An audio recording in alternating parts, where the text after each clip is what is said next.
DTM and chartered ACC member Alexandra can't wait her chance to share advice on today's speaker tip. Just stop it. A Scholastic Book Fairs rep by day and a master's counseling graduate student by night, Alexandra has honed her reflective listening skills to a sharp edge. Today she will return to her former role of bossiness as she tells you exactly what to do when you get in big trouble in the middle of your own carefully crafted speech. Are you scared or are you excited? Let's get started. Please welcome Alexandra.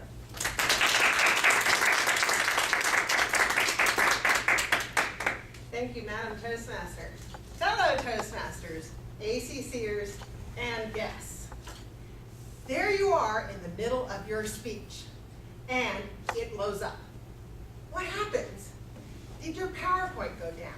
Did the video clip not play? Did the fire alarm start going on? Did your strawberries land everywhere? I've had those things happen. I bet you've had something similar happen at your speeches too. And what I'm here to tell you today is when that happens, as a dedicated and loyal audience member, my plea to you, to all of you, is just stop it. Quit apologizing. I don't want to hear your excuses. I don't want to hear your apologies. What I want to hear is your speech.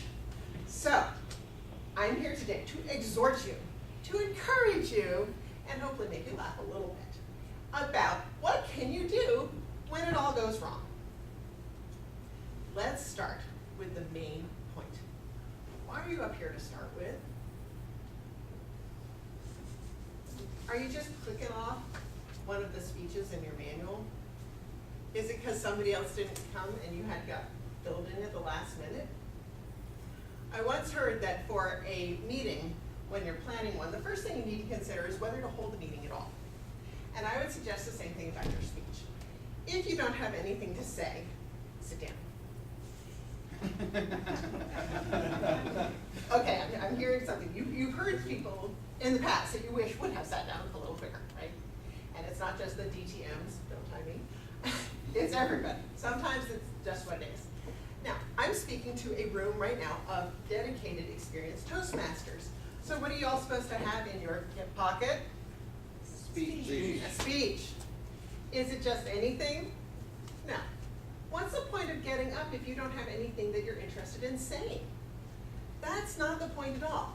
You want to be up because you've got a message, because you've got something you're interested in, because you want to get people to laugh, because you want to have some fun up here, or because you're passionate about something. So don't waste our time. Get up with something that's worth saying. Now, in our manuals, we can learn about how to give a speech in front of a teleprompter. We can use how to use props. We can learn how to bring in PowerPoint. So whenever you're using all those wonderful tools that can enhance your speech, you're going to practice. You're going to have a backup. You're going to have a backup for your backup. And you're going to know your speech and your purpose and your point so well that if it all falls down, you can stand in front of people and tell them what they need to hear. We've all seen those PowerPoint slides with graphs and numbers that you can't even read. What's the point? Somebody didn't do their preparation. I'm going to lay it out there. That's a bad slide. We know that. We've been trained by Jamie. We know what we're supposed to do with our slides. The purpose is to have something, information that you're giving. So if your slides fall down, you should still have the information up here. If your props don't work, it happens. One time I was doing a Pampered Chef kitchen show, and it got to the point where I was demonstrating the colander and bowl set. So I had my lovely washed strawberries in the colander, and I had the bowl, which you pick up and you put on top of the colander, and then you flip it. Except that time, I flipped it, and the strawberries went bouncing all around the floor. And so I grabbed my colander, I went to pick them up, and I did disappear from sight. We don't like doing that in Toastmasters, but it happened, and I had people saying, there's one over there, there's one over there. And I went and got my strawberries back. I did wash them again, and we went on with the kitchen show. Okay, so things can happen and you can recover from it. You can keep on going. Conversely, last weekend I was in class, and I have to say in graduate school, you see a lot of really bad PowerPoint. There was, we were doing our classroom presentations. We got to the last group of the day. 3 very cute young women at this particular graduate school program. It seems like everybody's either just out of college or way older like me. So, very cute young women, and they got up and they couldn't get their computer to work with the system, and they fooled around with it for a while.